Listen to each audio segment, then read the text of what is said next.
The Trek Geeks Podcast Network is proud to have Fansets as its presenting sponsor.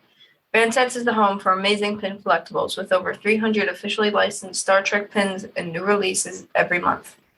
Stay tuned for a special discount code worth 10% off your next order at fansets.com. Fansets.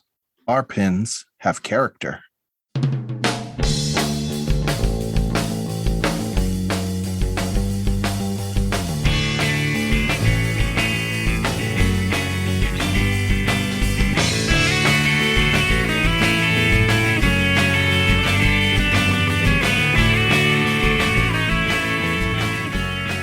Thanks for joining us on Discovering Trek, the Star Trek Universe Companion, presented by Fansets. So far, we are 5 episodes into Star Trek Prodigy, and quite frankly, we've been blown away by what we've seen. The writing team is providing us with interesting stories and developing characters for all of us to fall in love with. And after you've listened to me a few times on this program, chances are you have not fallen in love with me, but more with my co-host, and that is my progeny, Emilie. And knowing that we have such special guests for today, was it an exciting conversation that we had? What were your thoughts on that? Yeah, I liked it. I don't really know what else to say about it, but it was really cool, and I really wanted again. Want to have them on some more. Yeah, absolutely. It's kind of interesting that, we mentioned that the writing team is giving us some good stuff. The fact that we get to have a conversation with the guys that created Prodigy. And the writing team. Yes, they hired the writing team too. You're right. Now, I think it's kind of cool that they were telling us that this is an exclusive. They have not been on any other podcasts to this point. What do you think of that? Pretty cool. Well, why don't you tell everybody where they can find us online? You can follow the show on Twitter at Discovering Trek, and you can find us on Twitter at Trek Legacy and on Instagram with the same handle. You can also find us in Camp Kittimer from time to time. And if you'd like to join the conversation there, just answer a few simple questions and you'll be welcomed in by our admins, Haley, Jackie, and Fark. You can subscribe to the podcast by downloading the Trek Geeks mobile app or by searching for us on Apple Podcasts, Spotify, and Google Podcasts. Please specify how you would like to proceed, sir. So today we have a couple of special guests on the show. If for some reason you're not familiar with Prodigy, I can't understand why you're listening to this to begin with. But if you're not, they were executive producers on Troll Hunters and Lego Ninjago, the television shows, as well as having story credit on the Lego movie, the Lego Ninjago movie, and Hotel Transylvania. And of course, the reason we have them with us today, they are the creators of Star Trek Prodigy. We welcome Dan and Kevin Hageman with us today. And, that's quite a list of things to go over with already. But let me ask you this. How does it feel now to have your name up there with Gene Roddenberry? Oh, it's still really weird. It's really weird. I mean, the show is still so new. And so seeing it on screen, I'm thunderstruck. Yeah. Yeah. We pinch ourselves every day. There's so often like we've worked on a lot of fun stuff, but Star Trek is up there for us. I think we often say this is one of our favorite projects we've ever worked on. Mm-hmm. Do we have to how does this work? Do I have to say, this is Kevin? And then Dan has to go, this is Dan. So people even know who is talking? Because I really don't want people to think the stuff that's coming out of my mouth is Dan. Yeah, I know that's true, because it's fortunate for me that Emily's got a much higher voice than I do. So yeah, I heard you had Nami, and okay, yes, that's clearly Nami. Yep. But now you got two ding dongs talking at one time, and we don't want the audience to be confused. Well, see, what I'll do then is I'll keep this portion in so that it identifies you really well. Exactly, that's what I was thinking. I was trying to cleverly. Or Velvety Tones or Dan Hageman. Well, and you know what? Irish Shrill is Kevin. Yeah, there you go. This back and forth is already like right on track for what our shows are normally like. So it's perfect. Good. Do you usually have a single guest though, or do you ever have pairs? It all depends. So we've been trying to have it so that we have someone within the target age range.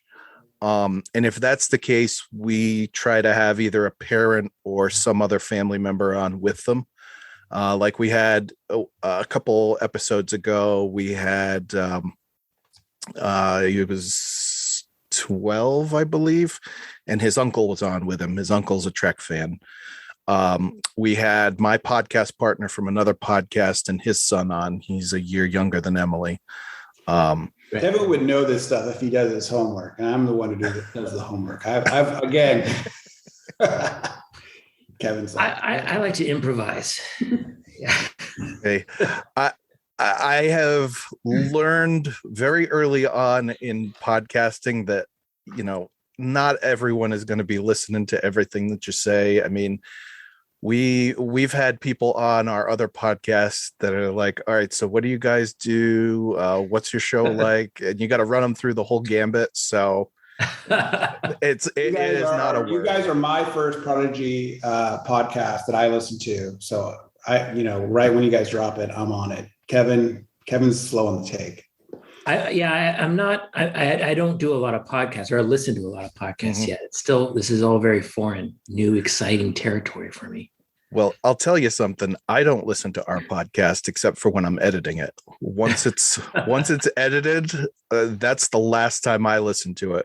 My partner for another show, he will listen to it 3 or 4 times, and I'm like, how can you stand listening to your own voice that often?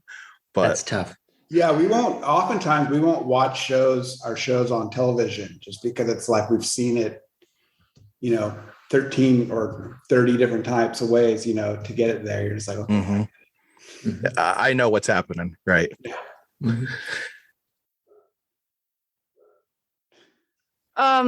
So what got you started on the path to writing stuff like this? I think we were mentioning earlier, it was Kevin and I out of Kevin had graduated film school. I had graduated. Can I start even before that? Because like Emilie, like how old are you, Emilie? 12.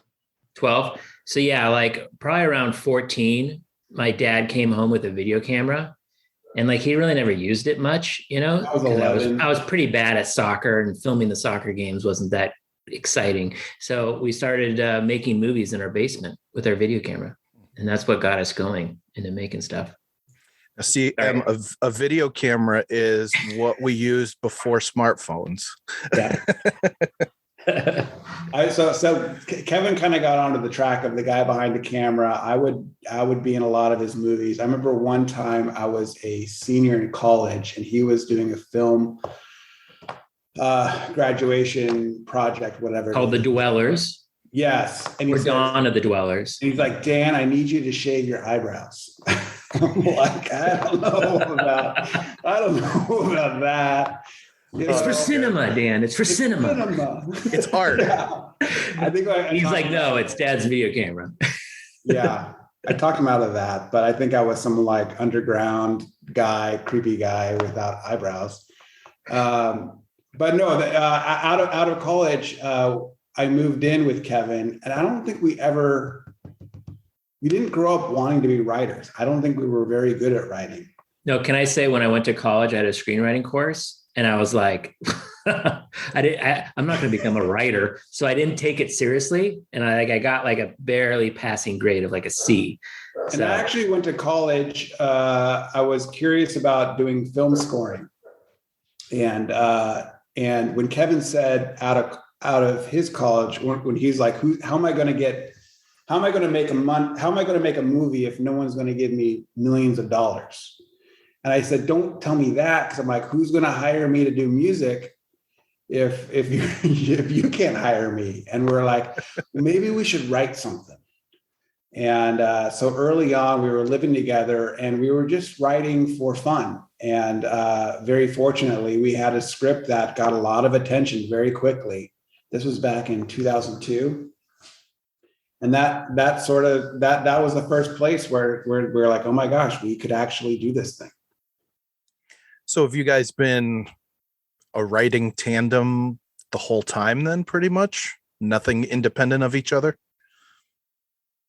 I know Kevin had worked with another partner before I had graduated college, but then when we kind of got together, we've never worked separate. We've always worked together. We've never worked on our own things. Everything we've done together. I mean, we always kind of talk about our first drafts feel like second drafts because it's gone through both of us. We sharpen each other, right? It gives us confidence when it's really hard when you write by yourself and you're like, boy, I really like this, but I have no idea if anyone else does. But to have a brother, then there's partner, me to say, I don't like this. Yeah. And then he goes, start over again on that scene or whatever. But, once we get those pages right and we're both like, yeah, we like this movie or we like this episode, We really beat each other up and beat each on the script too. Because it's like, we're really hard on each other. Because I think people who write on their own, they can fall in love with their own work a little too easily. And it's like, we've kind of grown up with that brotherly rivalry, it's seen there on the page. So out of curiosity, what's the age difference between the two of you? Because you do seem pretty close to each other. So I'm 79. Dan is 14. I'm 3 years younger. I know I look older, but that's Kevin's Frankie Muniz complexion. Yeah. I always say that like in high school, I was like a senior and he was a freshman.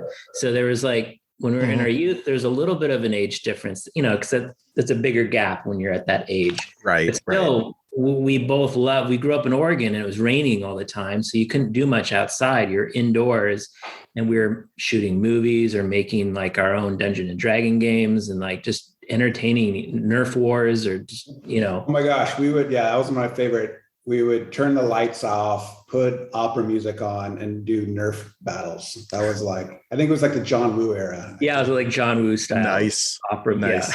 No, but Kevin and I got along really well for brothers. We talk about this too, where Kevin was smaller and I was bigger. So Kevin didn't want to pick on me because I could beat him up. And I didn't want to beat him up because he was my older brother. And so there was like this status quo. Perfect. Good connection. Yep. Yeah. I see a bunch of Star Trek stuff in the background, but I can't really make all of it out. But before you got started with Prodigy, if you were Star Trek fans, how into it were you, and were you at all? Yeah, we honestly I grew up. I mean, I was born in 1974, so Star Trek, the original series was a little bit like my parents weren't watching it. There was no way for me to really get introduced to it. But it was, Kirk there was a lot of reverence though. Like Kirk and Spock were massive icons in the 80s. Like it felt like there's Michael Jackson, Madonna, Kirk, Spock. Oh, no, it was out there, right? But it was the parents taking us to the Wrath of Khan. Was in the cinemas. That was the introduction. And wow, that blew us away. And so I fell in love with the film series. And then I fell in love with the original series. So that's, and I love the other series too, but that was my entry point in. Yeah. I think it's like it was always around us. I remember I had a roommate in college who was a massive TNG fan. So I knew all about it, but it was one of those things that we didn't feel like we were part of the Star Trek community, so to speak, but we just knew of it and we respected it. And when Secret Hideout came to us about the idea of a show as an entry point, our first instincts were like, we're not the right people. We're like, I don't know. I was deathly afraid of writing technobabble or bridge speak. I wouldn't know how to do that. But in that same meeting, as we were walking out, we're like, if it was from the perspective of characters who did not know or feel comfortable, knowing Star Trek like that. Then all of a sudden I felt like, okay, there's a security blanket there. And then all of a sudden I felt like there was a place where we can share our actual love for Star Trek. It felt like there always felt like a barrier of entry. I'm like, do I need to know all of this stuff to feel like I can belong? Like at the beginning, I was always like, okay, the nacelles. No, pal, it's nacelles. I'm like, okay. Like there's that little stuff that like scares you. Like, well, if I can't even pronounce nacelles correctly, I shouldn't be writing this. Yeah. And so there's this place where there was a freedom of feeling like we were one step removed, but we could also go, God, all the Gene Roddenberry idealism, the better future, the diversity, the inclusion, all that stuff, like I get geeked out about. And so it's been fun to kind of jump into Star Trek, looking at it, knowing we're going to be writing a Star Trek show, and I don't know, I could say we're old fans and we're new fans. Yeah. Makes sense. You'll see like, currently when this podcast comes out, I think it's the first 5 episodes have come out, and you'll notice like in episode 4 and 5, they're given their tricorders and they learn about phasers and they learn about, and it's going to be so fun in the future episodes. We're taking that time to just go into each idea, right? Whether it's a transporter or whether it's first contact, you know what I mean? Like those kind of core ideas that make Star Trek. Too much, Kevin. Holodecks. We're just talking about the classic tenets and great things that make Star Trek. Yeah, we didn't want to throw everything at in one shot. Yeah, possibly a 6-year-old. It's too much. Or phasers. Too many Star Trek fans take it for granted. It's a lot that you guys know, right? And like for kids, we got, or just for a new audience, and a new adult watching the show. How do we just take it one step at a time? Let's just enjoy everything that's on the plate, right? Let's enjoy the meal, but let's enjoy each little thing. Yeah, we've actually talked about that with a few of the parents that have been on, just kind of saying how the evolution of the show so far has been literally through a child's eyes, so that they can grasp what their parents have been watching all this time. They begin to get the slow osmosis effect of learning a little bit here and a little bit there. So really cool. Like that idea. Yeah. Thank you. Yeah. I think I also want to say, I think what was important, we knew, again, us knowing that we weren't the perfect people to write the show. We wanted to hire the perfect people who want to write the show. And, one of those people was Aaron Walke. And Aaron, we felt like someone were like, okay, he's another safety blanket. He's somebody who he knows this world in and out. He knows the episodes. The Benson sisters, they knew this stuff. So we wanted to make sure we surrounded ourselves with Trek fans. Mm-hmm. Yeah, Aaron's corrected me a couple times on Twitter over some things. So he keeps us honest too. Yeah. So, I mean, this is obviously not your first time working at the upper levels of a series. So take us through the process of, going from ground zero of a series through the whole creative process to getting it to air. Wow. I mean, it's a big question, but I think it's like you start with your gut of like, what is the show and what is this show not? And very early, we're like, it cannot be little Kirk, little Spock. We're like, and also we didn't want the show only to speak to kids. I'm like, that's no fun. Like, we want to make something that stands up with the rest of the Trek shows and something that adult fans can enjoy, something that Kevin and I can enjoy, something, and I think when we started it, we very quickly understood who this crew was and what they needed to do and what they needed to become. And I think we kind of said this was, all of Trek shows are always about the best of the best. They've come through Starfleet. Jean-Luc Picard, I can think of no greater captain than Jean-Luc Picard. I'm like, let's imagine the worst captain. Let's imagine the worst navigator. Let's imagine the worst security officer.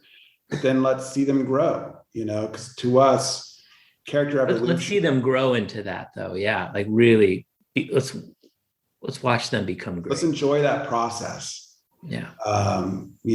So that's something that kind of gives the series a shape. Yeah. And once we had the shape, we developed a pitch. So you have to have a half-hour pitch, and you're taking it to all the networks, and there was CBS and then Nickelodeon, and just getting people excited about it. And then when they said yes to it, my gosh, I don't think I've ever started something so early like this, where it started with an idea, and then to actually, all right, you have office space now at Nickelodeon, and we need to find a writer's, we're the only ones right now. It's just two of us. So then how do we find a producer at Nickelodeon McGregor Middleton, and he became our producer. All right, well, we got to find a director. We found Yvonne. We had to hire the writer. It was so crazy. So we started with just two, and then right now there's 200 probably crew. We get to watch recordings of our orchestra overseas, and there's 60 musicians. It's amazing the size that this production is now.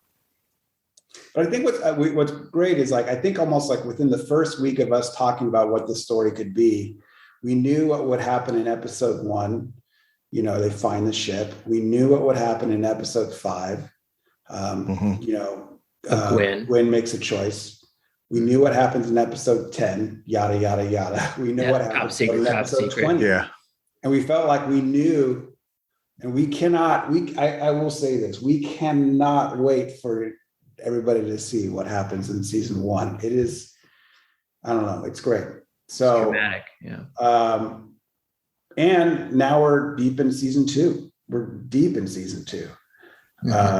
We're just finishing up episode 35, 36. Wow.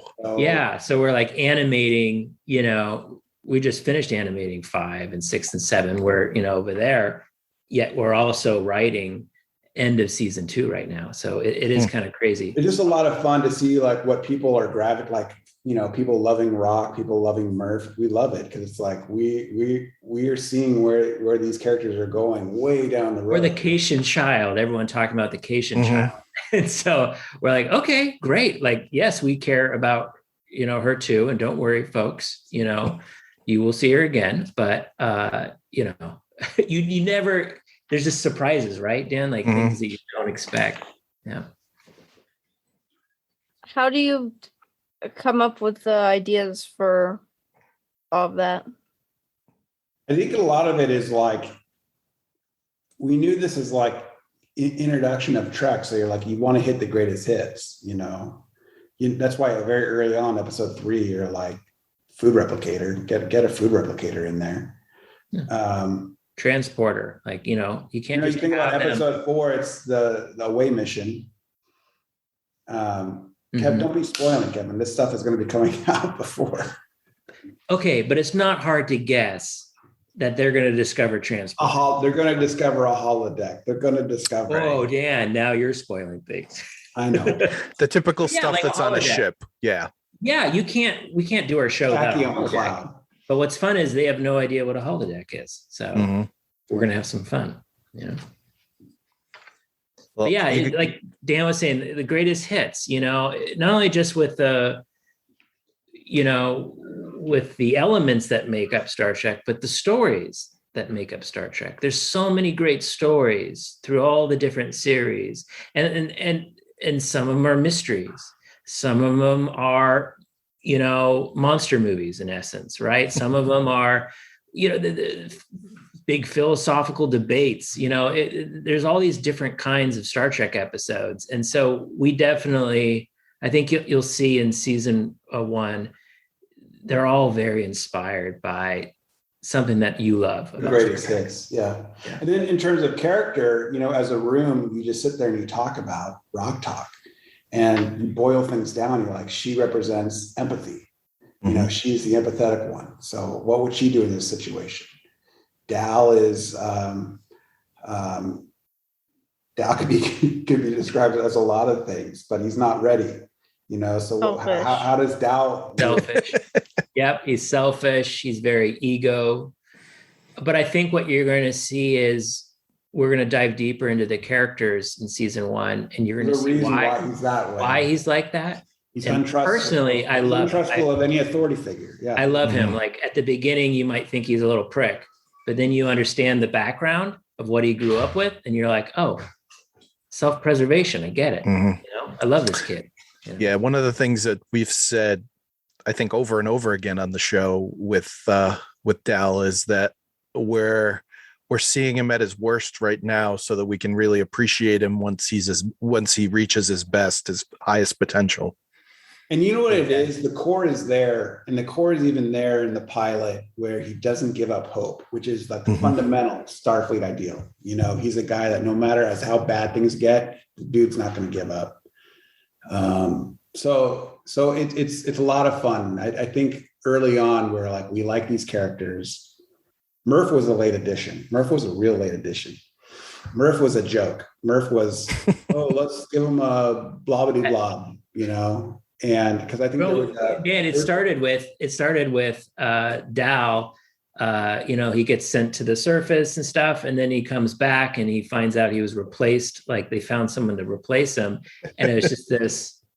Like, what would be the worst thing to be replaced by that would really hurt your ego? You're just like, it's just a space slug. Like seriously, And it was like it was a funny joke. And then we started to fall in love with them. And then it took a long time to design Murph. Man, oh my gosh.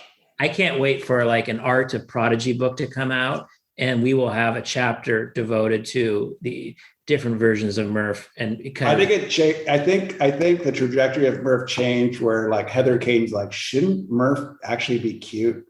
We're like, I think we were trying to make Murph is so ugly, but at the same time adorable, lovable. Yep. Ugly, adorable. But like some of the images were like, it's just ugly. But we always knew like we wanted Murph to be like this walrus. We just love this sound of a walrus. And originally we tried to like look to see if we could get a sound library of a walrus, but we're like, this is going to be so difficult. And then we heard D. Bradley Baker, and we're like, oh my gosh, hands down, the dude's a magician. If there's ever an Art of Prodigy book, I saw Emilie's face light up when you mentioned that, because we've been discussing it. She has been she geeks out, I think, more on the art and animation of the show than the Star Trek side of things. True, I've mentioned it for the last every episode since we started this, I think. Oh, good. You got to have a talk with Ben Ebon. Like Ben, like he is someone who's just like brings it such to another level. Kevin and I were always trying to push a cinematic approach. And when Ben came on, now it's like, whoa, maybe it's too cinematic. Can we actually do this? It's really special. I mean, when you first are coming up with a show and you have vague ideas in your head, but we're not artists, you don't know what the finished product is going to look like.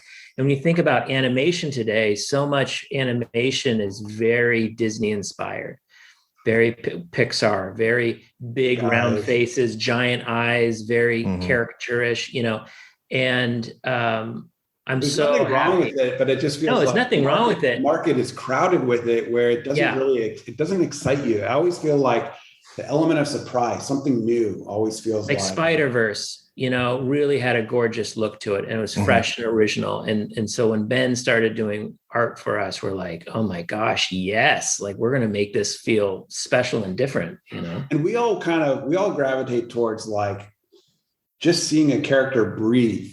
Like being up close and seeing a character breathe, to me, is so exciting. It's like, that's what gets me feeling like these characters are real. And that's what like draws me in, as opposed to like Pokemon, like battles where it's just like, Those are my favorite shots. There are gorgeous landscapes and space and ships and all this great stuff.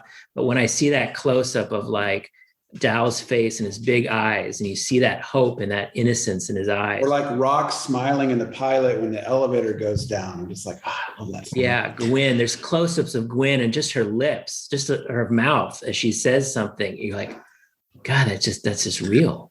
Yeah, we were talking about for episode 5, the emotion that was put on her face when her father like leaves her behind. It was hard. It's hard to do because in the time limit, in the budget, whatever it is, it's like we have a nice budget, but like it's for what we're trying to do. Everyone's working as hard as they can. Yeah, we have to give it up to our crew, because our crew is just doing incredible we work. have like a skeleton crew of artists and people, and we just all love Trek, and we're all just trying to do our very, very best with very little time and very little money. And I love the finished product. I love what I'm seeing on screen. I wouldn't say, yeah. What? I mean, we have a good budget. It's just still, I think but Dan, I compare it to like, it's not a movie. We're not doing a movie. Mm-hmm. We don't have a movie budget, but I think our show feels like a movie. Exactly. That you could say that. Yeah. Yeah. Very definitely. Nickelodeon's been an amazing supporter. Secret Hideout's everyone's been an amazing supporter. I feel like we're there's a lot of things we could say about the animation world in general, but I think we're doing amazing work for what we have. I have a question, and it isn't necessarily a part of the interview. I just want to settle an argument that I had with him about the show. What color is Dal? Is he blue or purple? Purple. Ha. I thought I had been saying purple the whole time. I'm gonna have to, Mike. I'm gonna have to go back in the archive. Yeah, I'm gonna have to go back in the archive and see who said what. What color is the shirt you're wearing right now, Mike? It is fluorescent yellow and gray. Okay, That's good. true. I just wanted to make sure. Oh yeah, That's not true. It's a yellow green. I was going to say it's a yellow green, but that's well, yes, I guess that's true. Neon. All right, maybe we'll say. I think she's right. I think it's considered neon green. So No, it's not a neon green. It's a mix of yellow and green. You guys sound just like us arguing over something. That's what we've been told, that we argue like siblings more than parent child. Yes.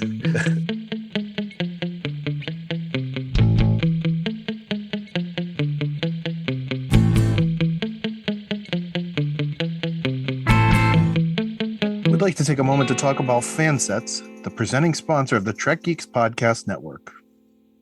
For the last 5 years, Fansets has been providing us, on a monthly basis, quality merchandise.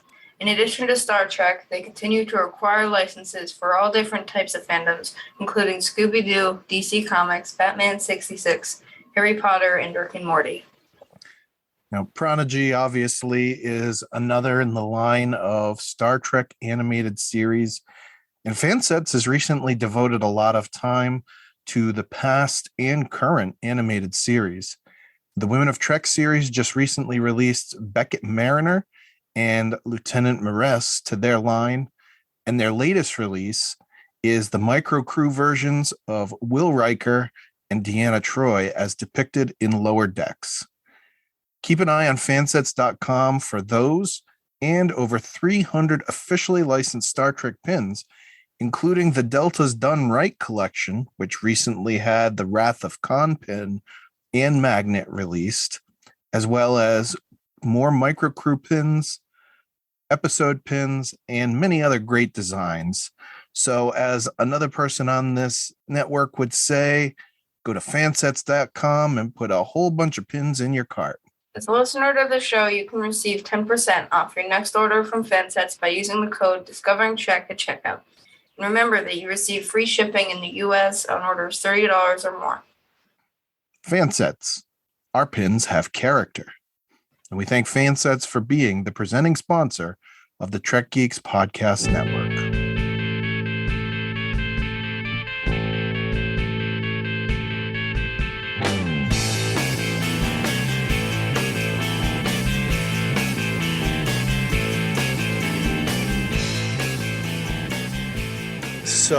So you guys already mentioned how we have seen on screen so far 5 episodes. You are in the process of writing number 35 or further. 36. So were you saying you were in post on 6, 7, 8, or are you further on that? Like how far out does it take to plan story versus, when we see stuff?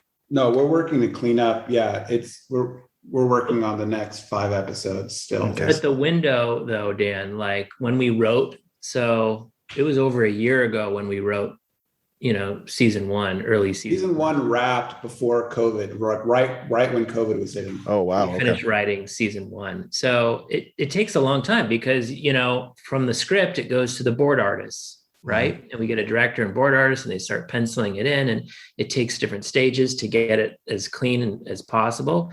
And that's it. I don't know how many months that takes, but it's a big chunk of months.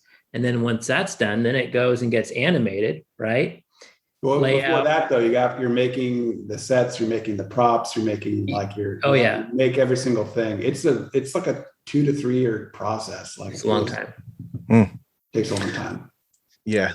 I remember when we talked to Nami, she was saying that she had read through all the scripts so that she could mentally prepare for how she wanted to score everything.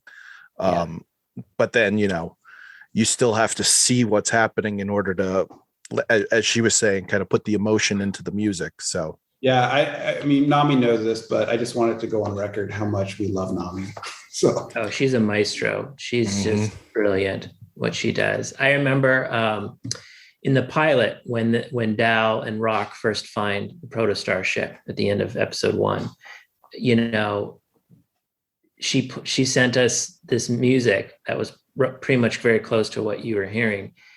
And it brought tears to my eyes, I'm like, it was exactly what we wanted and so much more. You know what I mean? Like I knew we wanted this to be an emotional experience when there's these latchkey kids suddenly finding a ship, and seeing, the Starfleet emblem, and doesn't mean anything to them yet. Mm-hmm. But what this means. And right? it's like, so it's powerful. Finding an ally that gets it. You're like, so it's so much where you're like, you'll get these board artists, sometimes they'll go, oh, a Nickelodeon Star Trek show. Okay. Boopity boopity boo, and you're like, no. It's gotta be better. It's gotta be great. It's gotta be bigger. It's gotta be more ambitious. And so it's like, you're constantly telling people, no, think bigger.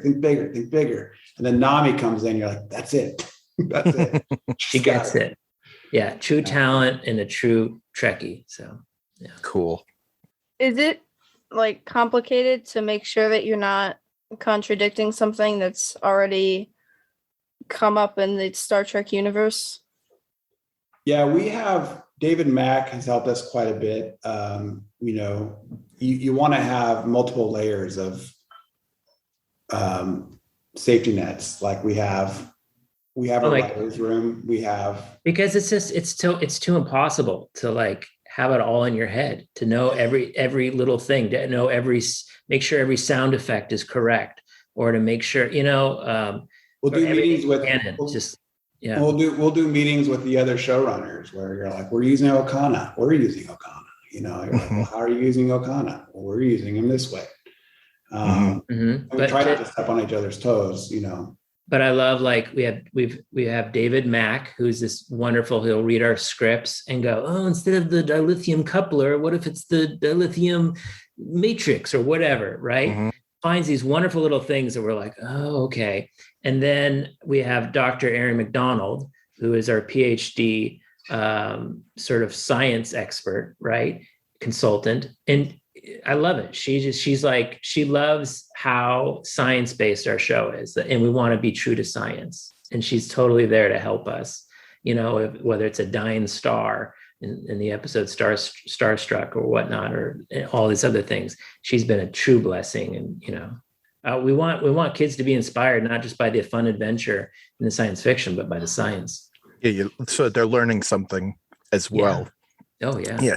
David Mack, we interviewed him for our other show, I don't know, month before COVID started at a convention. And he told us, I can't remember if we put it on air or if it was just something he was talking to us generally on. He said, you guys are going to be blown away by Prodigy. You have no idea. I love that. I love that. You know, the truth with him, he was always hard on us, right? On scripts and notes and blah, blah, blah. Because he's like, who are these? He was wonderfully critical of everything. And then I felt like it was, you know, it wasn't until the very end where he was like, you guys have truly made me proud. You know, like this is truly, you know, like it. No, it was episode 8. He was like episode 8. Oh, was it? Oh, really? Okay. Wait till episode 8, guys. All right. Well, I'll mark it on my calendar. What Emilie was saying about, is it hard keeping everything? There is somewhere where we did like, and this is a bit of a teaser for episode 6. You know, in Discovery, their pilot or for their new season was Kobayashi Maru, right? Mm-hmm. Our episode 6 is called Kobayashi. So, and that was something we didn't realize until way late in the game. Like, ooh, they're like, our episodes are bumping right into each other, but they're not related. But I'm just saying. Yeah, luckily they're extremely different. You know, I think we just realized that their episode is called Kobayashi, like literally when a week or so ago when the episode came out, like when it posted. Like, but no, yeah. Oops. So you guys may have mentioned this in the Star Trek Day panel or the San Diego Comic-Con panel. I can't remember which one, but was having Janeway as part of the cast always in the plans for Prodigy, or was that she was like in the same breath of the crew doesn't know anything about Star Trek, and in our words, who is their Sensei Wu? That's our Ninjago reference. Who is their Sensei Wu? And it's Captain Janeway. We knew that right off the bat. Cool. We joke now. It's like I couldn't imagine Picard because Picard hates kids. He'd be right. Yeah, like, no one's going to want to watch that show. Yeah, very true. Very true. So, how long from beginning to end does it take to complete an episode? I mean, it all depends on. I mean, it's different. I would say like 2 years. 2 years, right? About 2 years, or just under 2 years. Yeah. So I think what's so interesting for us is to see the fans embrace the show, and it's like we've been embracing this show for 2 years ago. Like it's our like our little secret, and we're like our writers' room is like we love these characters. Just as people are like, if any harm comes to Rock, we're like, we know. We love these same way. Yeah. And the truth is, because we're 2 years out, it's very scary. We're like, what if the fans don't like something? We can't course correct. You know what I mean? We can't we're already down the line. I'm sure there'll be something where the fans are like, what are you doing? And we're like, I don't know. We did this 2 years ago. Yeah. Hey, I think from all the people that we've talked to, even adults are saying great show. And they're just interested to see how it keeps going, because the tie-ins have been great for fans that are longtime fans. The things that you talked about, being able to introduce parts of the Trek universe to people that haven't seen it before, whether it be kids or adults, it's been done in a way that's simple enough for people to get it. I haven't heard a negative word on it yet. I think it's like, I look at it as our room and our crew. We have to honor the past, and at the same time, we have to honor the future. And they have to be equal. It can't just be like a love letter to all old past. Right. We have to create a new love letter for these new characters. And this show's about them, We love Janeway. She's a great part of it, but this crew is our core, is our heart. The heart of it all, yeah. And so I think something Kevin did very early on, he was listening to a podcast. Kevin said, you do listen to some podcasts. Yeah, just not ours. This was back before pre-COVID. Script Notes? Is that what it's called, Dan? It's Script Notes. We listen to Script Notes. Yeah, John August has a screenwriting pot, and so I would listen to it really just for work, like trying to be a better writer, And he listened to one with Julie Louise-Dreyfus talking about the Veep room, and they talk about just coming to the room from a place of joy. making sure that everything's comes from a place of joy. And that was something where like, this is a show, like, yes, we're so lucky to work on the Star Trek show, let's be happy about that. Let's make this show from a place of joy. And I think that's something that's really resonated. Because it won't be on screen. That joy won't be on screen if we're not, and of course there's challenges. Like, it's not always easy at all behind the scenes, but I do love, like, we'll get like Star Trek interns, through different fellowships and stuff, and they'll sit in our writer's room and they'll be like, that was such a joy, sitting in on your room, because you guys are clearly having fun and you clearly love Trek, and you're lifting each other up and empowering each other. And, we're a team. So every script that you read, it's such a collaboration of our entire room working together. Yeah, Fridays are something we'll have to get back to later today, but Fridays are one of our favorite days because we do room reads where we've all worked on the scripts over and over and over, and we've toiled over them, but all of a sudden we'll read a script and like the writer of that script will dole out roles and be like, okay, you, Emilie, you do Murph, Kevin does Chakotay, Mike, you be Jankenpog. So it's fun to see. I don't know if I spoiled anything with the Chakotay in there. I think you did. I was at Las Vegas when he announced that he would be doing voice work. So. Oh, really? Yeah. So it's a lot of fun for us to, play the parts and to read the episode and to all as a group refine it and make it a little bit better, and something that we can kind of all put our name on it, so to speak. Awesome. So this isn't going to be for Prodigy in particular. So I'm going to have you think about your career so far and tell us what your favorite character is that you've either created or you've had a hand in shaping through your writing. If it's from Prodigy, that's fine, but it can be from anything that you've been working on. So you're saying pick a child. What's your favorite child? See, I can do that because Emily's my only child. I see. If I pick the dog, she'll be offended. So, a lot of the times I like the leads of the shows. So whether it's Jim Lake Jr. in Troll, we didn't create Jim. Well, we had a huge hand with Jim Lake Jr. He was saying we have to have 100% ownership over the character, but we've steered the character, and I love Gwen. From her story is, as you can tell, it's off to a strong start and it only gets more powerful. And I love her. I think she's so. Yeah, I mean, awesome. I'd even go back just because it was so early in her careers, but the Green Ninja, and it sounds hokey, but it's like the character growth that character went through from beginning to still going through.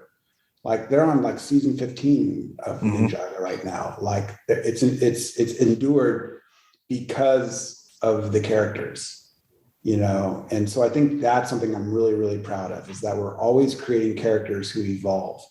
And I think that's something that's rare in children's or family entertainment. Well, because in movies you only have 90 minutes, so there's usually a little bit of a character arc, but they don't go through that much in 90 minutes. Right. We have the chance to take a character through 20, 40, 60, 100 episodes, and where do you take them? So I think in our day, like Optimus Prime was Optimus Prime. Duke of G.I. Joe is Duke of G.I. Joe. Like maybe there's a little bit of character stuff in there, but not much. Yeah, so it's those characters. Yeah, because Lloyd's another example of one of our main leads in the Lloyd transformation they go through. Yeah, Lloyd. All right, so Emily's going to refine the question a little bit now for you. Okay. If she can unmute herself. Sorry. I can read lips, Emilie, so don't worry. You're saying, why am I the better writer over Dan, my brother? Is that what you're saying? Is that the question? This kind of got wrapped up in the last question, but what is your favorite character from Prodigy? Kevin already said Gwen. I'm not saying Gwen's my favorite, though. Zero's great to write. I love the way Zero turns a phrase. God, Brock. You can't. Here's what I love about our show. There's shows that I've seen where there's an ensemble of characters. And many times you're like, wow, I love this character and that character is amazing. And then there's that character who's okay. And that character is kind of a nothing burger. But like, I love our cast. I love our crew. Each one serves such a wonderful story. And each one has such a distinct voice. Mm-hmm. And it helps create the family. So I love the family, of Prodigy. I can't pick one over the other. But Janeway, like, how can you not love? I love Kevin's like, I can't pick one or the other, although I just picked Gwen. No, but that's just over. That's greater than just like a favorite character. That I don't know, because like we were saying, it's because we know the arc that the character's on and how much transformation. Hold on, here, Kevin, just spoil it all. I'm just spoiling everything for you folks. Gwen is president of the Federation. Yeah. No. Gwen is actually Spock, guys. Gwen is. No, Gwen. That's awesome. His mind has been placed into a teenage Spock's girl. Sister. And these are the turns that we're all expecting as Star Trek fans. Exactly. I haven't heard anyone guess that one yet. Right. We just blew their minds, Dan. Gwen goes crazy on a dragon and destroys. Blew their minds, or we lost all. Now you're putting Game of Thrones in there too. Yes. Yes. I've heard, or I've seen that Aaron has put a challenge out there for anyone to figure out what Murph is. So there's still that going. I haven't seen anyone respond correctly, at least according to Aaron. I don't know if anyone's going to be like, that's it. I think everyone's going to be like, that's no longer. I don't think it matters. Gwen's or Murph's origins don't matter. Dal's do. There you go. But you'll discover. We will reveal what Murph is. Well, we are looking forward to all of it. And really, let me just say, Dan, you're forgetting one major thing. That Kevin, just shut your mouth. No, I'm not going to reveal anything. I'm just saying there's a lot to Murph. It's not. You're making it sound like Murph is nothing. It's Murph. No. But what Murph is. Mm-hmm. Mm-hmm. Mm. So I'm going to go on the record right now with CBS, Viacom, and Nickelodeon and say that neither myself nor Emilie asked any probing questions regarding the future of the show. Everything was just laid out there for us. This is all our loose lips. Yep, loose lips. Yep. Murph is actually just Nickelodeon slime. That's sentient. From you can't do that. From you can't do that on television. Exactly. Yeah. That is way before Emily's time. That would have been a good guess. Do you like the show, Emilie? Yeah. Good. She likes the art, not the stories. That's right. She likes the art. Yes. Not the characters. Oh no, she is in love with it all. In fact, she is hoping for the time that some of the characters start showing up at conventions so that she can meet them. I can't wait. Mm-hmm. I don't know where I'd. Go ahead. I don't know where I'd put them on my wall though. Mm. That's you have a lot. I can't tell what's on your walls, but is there a lot? Yeah.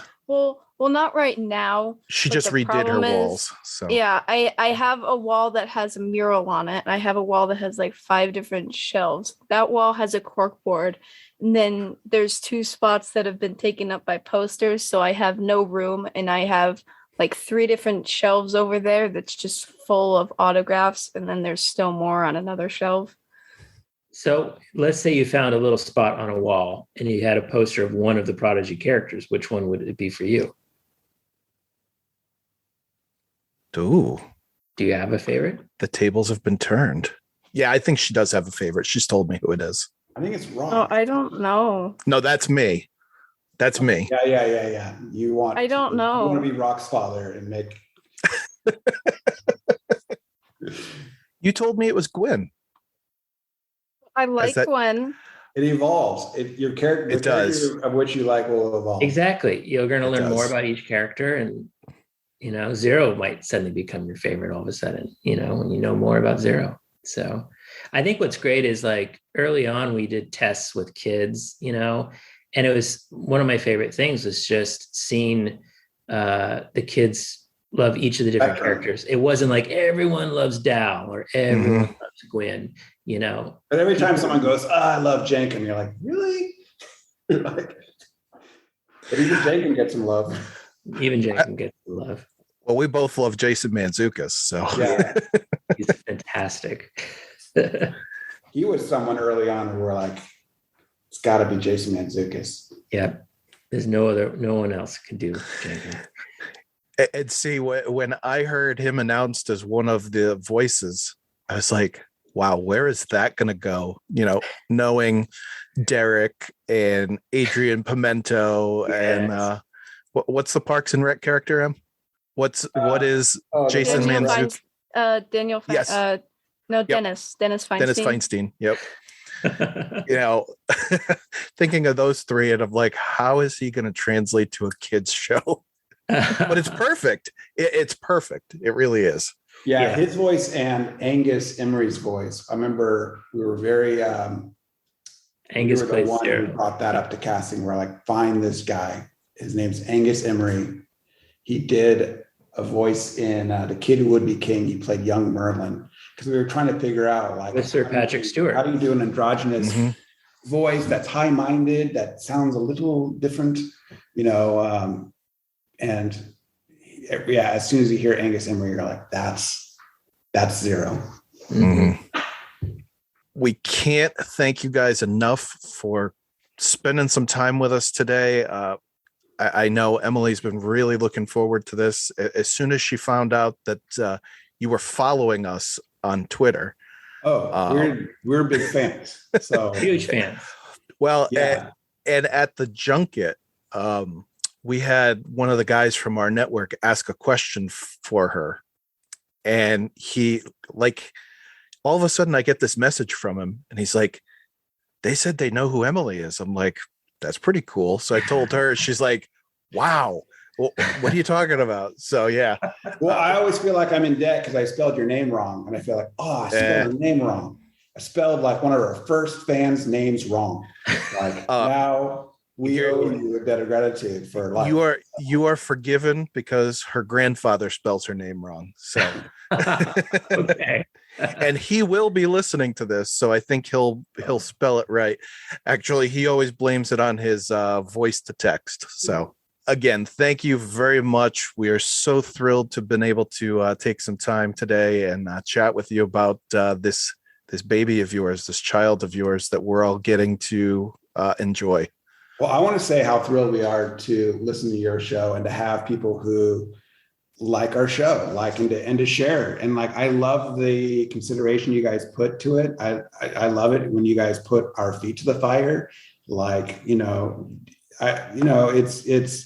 great to hear it straight from the fan's mouth. And, and also I got to say, I think one of the loveliest things about this process is hearing parents and their children and having Star Trek connect them.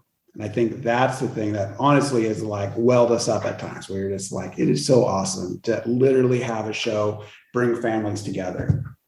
So, thank you guys. Literally like 2 weeks ago, my daughter, who's 10, she was on a playground and she comes up to me. She's like, Dad. She's like, there's 2 little boys on the playground talking about how amazing Prodigy is. And I'm like, what? Like, that's like that first litmus test. You're like, ooh, the little kids are liking it. No, that is really awesome. Yeah, you're right. That is the litmus test. So, but yeah, looking forward to the rest of season 1 and, knowing that you're already in the 30s for your writing season 2 as well. So thanks a lot, guys. Thank you. And appreciate all the kind words as well. Oh, it's been such a pleasure. You're my first podcast I get to be on. So thank you.